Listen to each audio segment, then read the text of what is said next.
Hey guys, welcome back to the channel.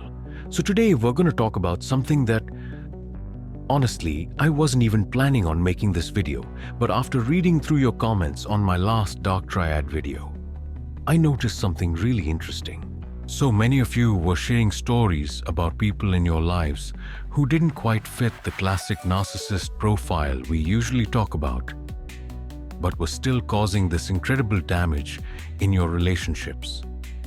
And that's when I realized we need to talk about covert narcissism. This is like the stealth bomber of personality types. You don't see it coming until the damage is already done. Before we dive in though, quick heads up. This content gets pretty deep into psychology that's normally only taught in clinical settings. I'm sharing this purely so you can protect yourself and recognize these patterns. It's not meant to diagnose anyone or for any kind of manipulation. So, have you ever been in a relationship with someone who always seemed to be the victim? Someone who never raised their voice or came across as obviously self-centered, but somehow you always ended up feeling like you were the problem. That's what we're talking about today. Okay, so let's start with the basics.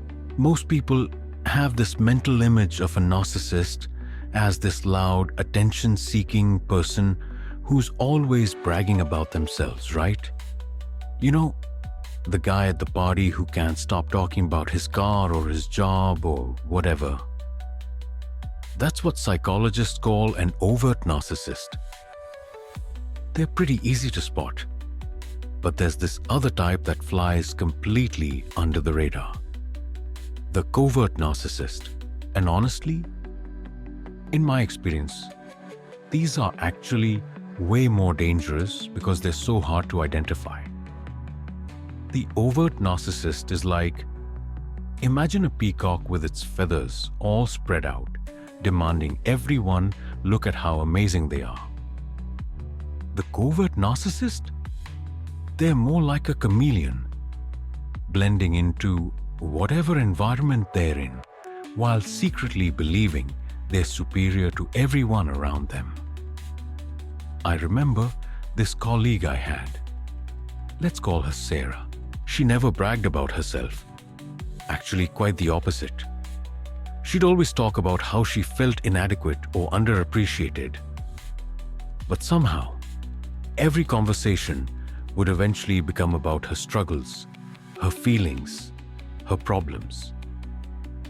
And if you try to share your own experiences, she'd either one-up you with a worse problem or she'd find some subtle way to dismiss what you were saying. It took me years to realize what was happening. While the overt narcissist wants direct admiration, the covert narcissist feeds off sympathy and making others feel responsible for their emotional state. Here's a quick comparison that might help. Overt narcissists are grandiose, attention-seeking, and openly boastful. They want to be the star of the show. Covert narcissists, on the other hand, present themselves as sensitive, self-deprecating, and vulnerable. They're the perpetual victims who are just too deep for this cruel world to understand.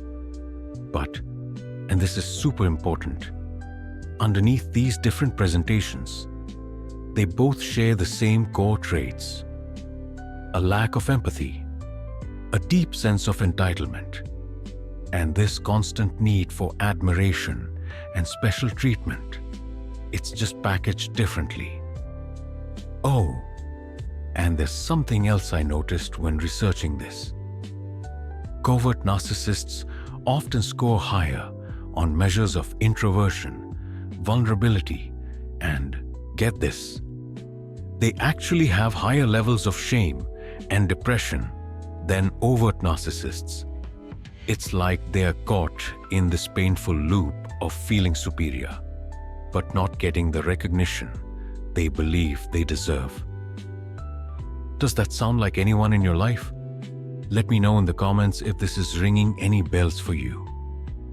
This is where things get really interesting and honestly, kind of disturbing. Covert narcissists have this whole arsenal of manipulation tactics that are so subtle.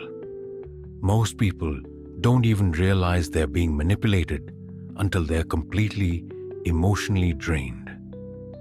Let me walk you through some of their favorite strategies. First up is what psychologists call passive self-importance. So unlike the overt narcissist who'll straight up tell you how amazing they are, the covert narcissist will drop these little hints about their specialness. They might sigh and say things like, "Nobody understands how difficult my life has been," or "I'm just too sensitive for this world." They're basically fishing for you to tell them how special and unique they are. I had this friend once. Wait, should we even call that a friendship? Anyway, this person would always talk about how they just experience things more deeply than other people. Every time something difficult happened, it was always worse for them because of their unique sensitivity. It was like impossible for them to accept that other people could feel things just as deeply. Another tactic they love is subtle sabotage. They won't directly try to undermine you. That would be too obvious. Instead, they might forget important events, give backhanded compliments, or offer help that actually makes things worse. Like, they might say, "That outfit is so brave of you to wear," or "I'm impressed you're trying that project even though it's probably too advanced for you." And when you get upset, they'll act confused and say, "I was just trying to help. Why are you so sensitive?" Then, there's this thing called hostile helplessness, which, by the way, is probably the most frustrating tactic to deal with. The covert narcissist will present themselves as completely incapable of handling certain situations, forcing you to take over while they play the victim. For example, they might create a crisis right before an important event in your life, so you have to focus on them instead. Or they'll try to help with something, but mess it up so badly that you just do it yourself next time. And somehow, they manage to make you feel guilty for being frustrated with them. One of the most powerful weapons in their arsenal is what I call the emotional debt trap. They keep a detailed mental ledger of everything they've ever done for you, and they'll bring it up whenever you set a boundary or assert a need. "After everything I've done for you" becomes their favorite phrase. But here's the thing, and this is really important. Their giving always comes with invisible strings attached. They're not being generous out of love. They're creating debt that they expect to be repaid with interest. And finally, this one is probably the most damaging in the long run. They use this technique called mind reading. They'll constantly tell you what you're thinking or feeling or what your intentions are, usually in the most negative light possible. "You're just doing that to hurt me," they'll say. Or, "I know you don't really care about me." They basically project their thoughts onto you and then punish you for the thoughts they've projected. It's absolutely crazy making. Has anyone experienced this? That feeling where someone tells you what you're thinking, and even though it's completely wrong, you start to question yourself? Drop a comment if you've been there, because that is classic covert narcissism. So why am I saying covert narcissists are actually more dangerous than their overt counterparts? Well, there are a few reasons, and they're pretty serious. First of all, they're so much harder to identify. An overt narcissist's behavior sets off alarm bells pretty quickly. Most people can spot the red flags of someone who's constantly bragging or demanding attention. But a covert narcissist, they can maintain their mask for years, sometimes decades. By the time you realize what's happening, the damage to your self-esteem and psychological well-being can be profound. I've talked to so many therapy clients, when I used to practice, I should say, who spent years thinking they were the problem in their relationship with a covert narcissist. They came in believing they were too needy, too sensitive, or not supportive enough. It takes so much work to help them see that they've been manipulated into taking responsibility for someone else's toxic behavior. Another reason they're more dangerous is that they're experts at gaining sympathy from others. When a relationship with a covert narcissist falls apart, they've usually already built up a support network of people who see them as the victim. They've been telling stories, carefully crafted versions of events that make them look like the one who's been wronged. So when you finally stand up for yourself or try to leave the relationship, you suddenly find yourself cast as the villain in their narrative.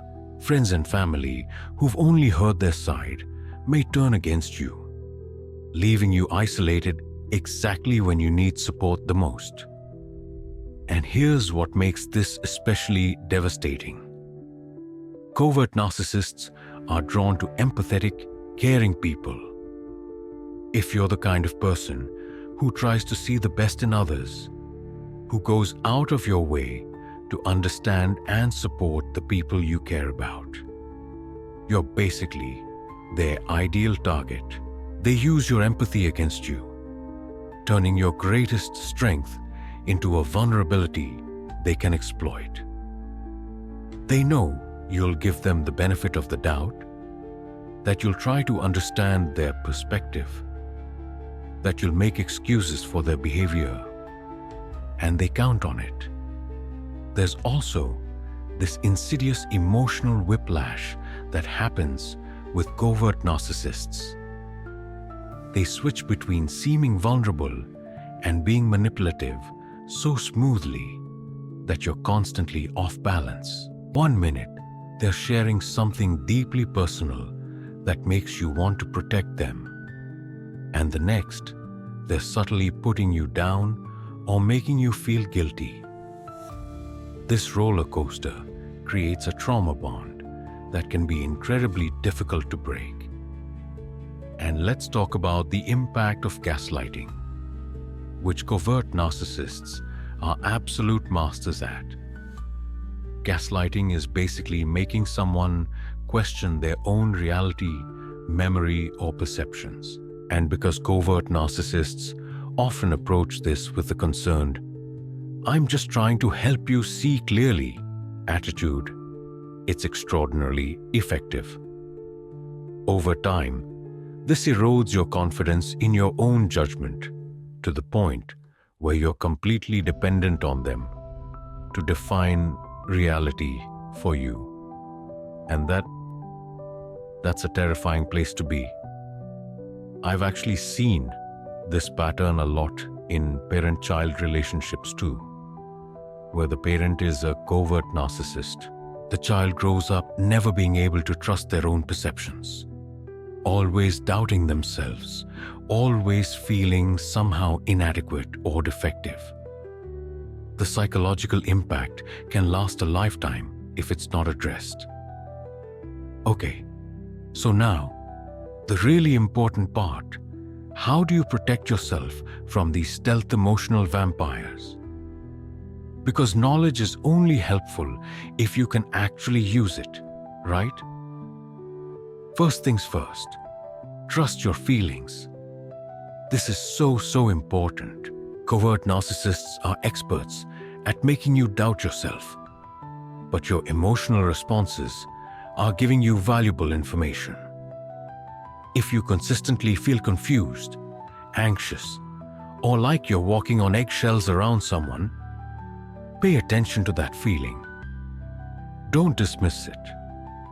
I cannot tell you how many people have told me, "I wish I trusted my gut from the beginning." Your intuition is picking up on subtle inconsistencies, even if your conscious mind can't quite piece it together yet. Second, watch for the victim narrative.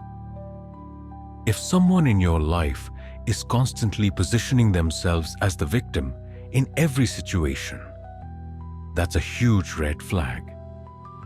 Everyone experiences hardship, but covert narcissists have a never-ending supply of stories about how they've been wronged, misunderstood, or treated unfairly. And here's the key thing to look for. In their stories, they never take responsibility for their role in what happened. It's always someone else's fault. Always. Third, and this one is really practical, document everything. Covert narcissists rely on being able to rewrite history and make you question your memory of events. Keep a journal of interactions that left you feeling confused or upset. Note the date, what was said, and how it made you feel. This isn't about building a case against them. It's about keeping yourself anchored in reality. I had a client once who started doing this, and she was shocked to see the patterns that emerged when she looked back at her notes after a few weeks. What had seemed like isolated incidents revealed themselves as a clear pattern of manipulation. Fourth, maintain your support network. Covert narcissists often work to isolate you from friends and family, usually in very subtle ways.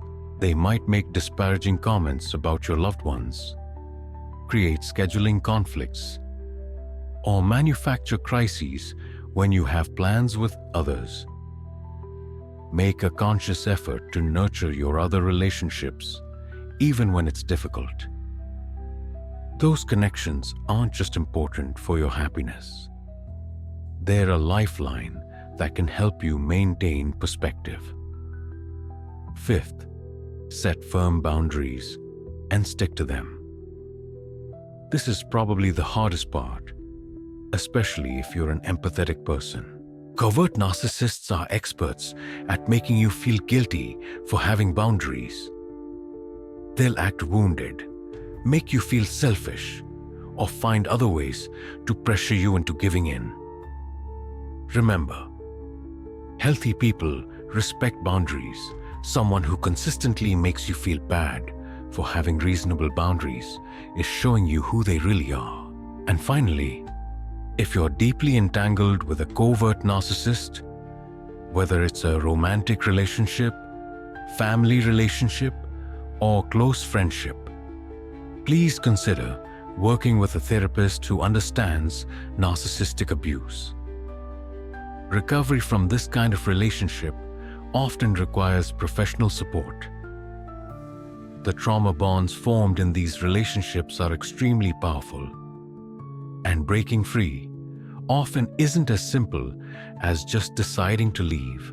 A good therapist can help you rebuild your sense of self and reality in a way that's really difficult to do alone. Let me give you some specific things to watch for if you're wondering whether someone in your life might be a covert narcissist. And remember, it's the pattern that matters here.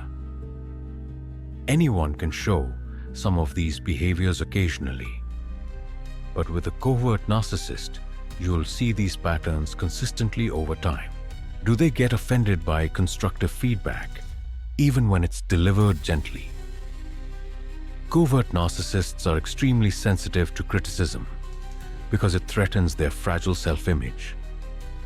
But instead of responding with anger like an overt narcissist might, they'll withdraw, sulk, or find subtle ways to punish you. Do they talk a lot about how misunderstood or underappreciated they are? Covert narcissists often see themselves as unrecognized geniuses or as uniquely sensitive souls that the world fails to appreciate properly? Do they seem to lack genuine empathy, even while being skilled at saying the right things? You might notice that their responses to your problems feel hollow, or that they quickly redirect the conversation back to themselves. Do they often make you feel like you're somehow defective or never quite good enough? This might happen through subtle comparisons, backhanded compliments, or helpful criticism that leaves you feeling diminished. Do they have a pattern of long-term relationships that follow a similar trajectory? Idealization at the beginning, followed by growing dissatisfaction and complaints about how the other person failed or disappointed them. Do they have a strong sense of entitlement that comes out in subtle ways?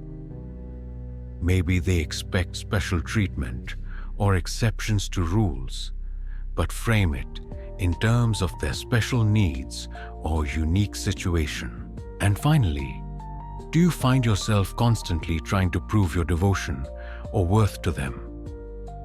That's a huge red flag that something unhealthy is happening in the relationship.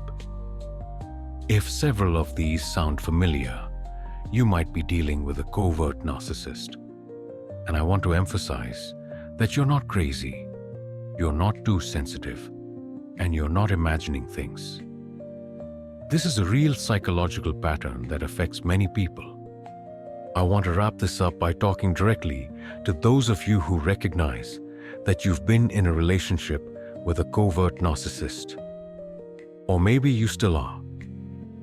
First, please know that the confusion and self-doubt you're feeling are normal responses to this kind of relationship. You haven't failed, and you're not weak for having been affected by these tactics. Covert narcissists are master manipulators who target people with beautiful qualities like empathy, loyalty, and a willingness to see the best in others. Second, recovery from this kind of relationship takes time. Be patient with yourself. The hypervigilance, the difficulty trusting both others and yourself, the moments of wondering if maybe you were the problem after all. These are all common experiences in the aftermath.